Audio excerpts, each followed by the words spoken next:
बड़े डिपार्टमेंट्स के हैं, मैं ये नहीं सोचता कि उन इश्यूज को जो है आज सबको समेटा जा सकता है।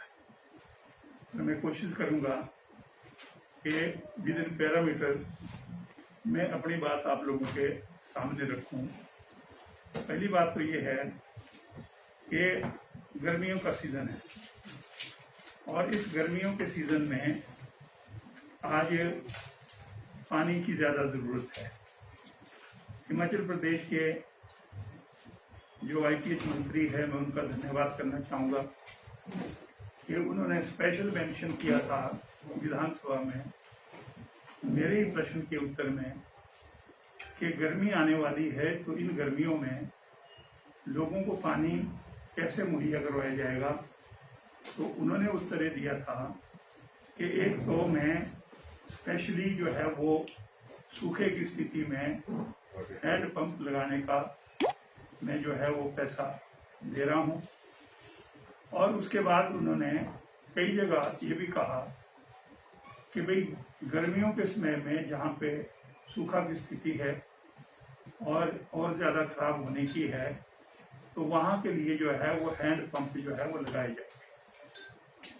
मेरी समझ में ये नहीं आ रहा है कि माननीय मुख्यमंत्री जी ने भी मेंशन किया था और IPH मंत्री ने विधानसभा में खुद कहा कि ये जो पानी की स्थिति है, सूखे की स्थिति, उसको निपटने के लिए जो है वो हैंडपंप लगाए जाएंगे। अब मैं आपसे कहना चाहूँगा कि मेरा चुनाव क्षेत्र तकरीबन सूखाग्रस्त है। यहाँ पे कोई ऐसी स्कीमें नहीं है कि जिनसे पानी लोगों को मिलेगा। एक और पंजाब का एरिया है, दूसरी तरफ जो है वो साथ साथ में रेलवे ट्रैक का काम चला है, 4 लेन का काम चला है, गांव में स्रोत सूख गए हैं, अंडरग्राउंड वाटर जो है वो सूख गया है।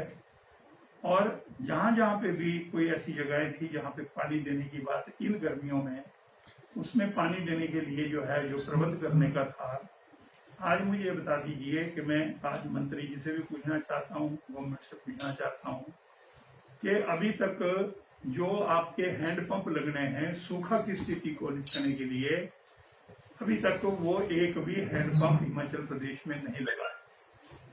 अगले महीने 15 तारीख तक के बाद जो है वो बरसात का मौसम आ जाएगा और ये हैंडपंप ज्यादातर सूखे के टाइम में जून महीने से पहले जो है ये हैंडपंप लग जाते हैं कि जहाँ पे पॉसिबिलिटी हो कि पानी जहाँ पे निकल जाए गर्मियों में। इसका मतलब ये है कि वहां पे वो स्रोत पक्का निकलेगा।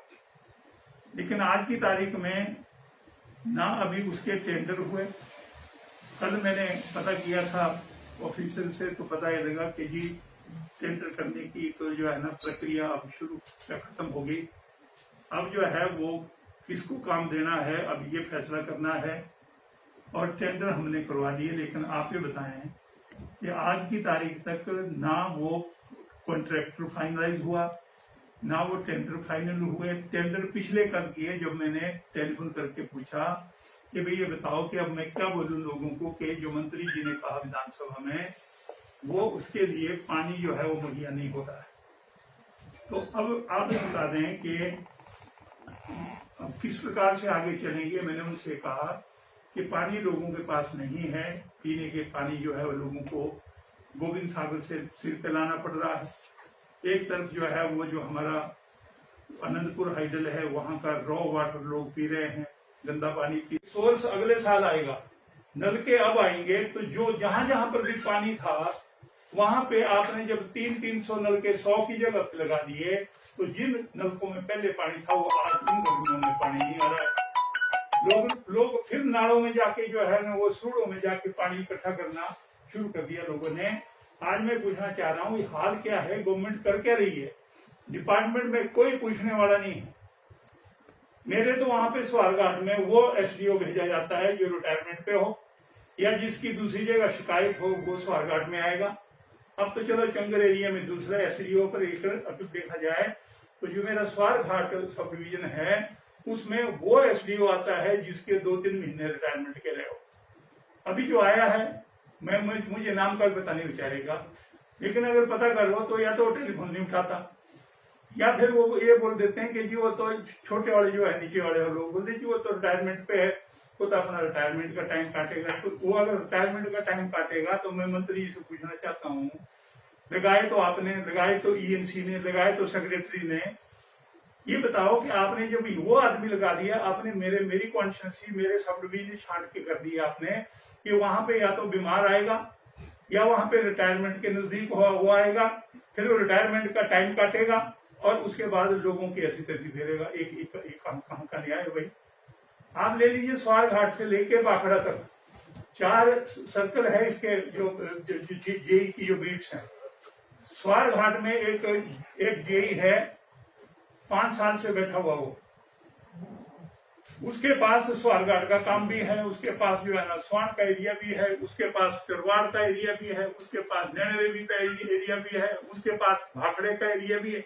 मतलब स्वारघाट से लेके भाखड़े तक जो 4 जेई का काम है वो एक जेई के पास है और वो कोई काम नहीं कर रहा है, किसी का टेलीफोन तक नहीं।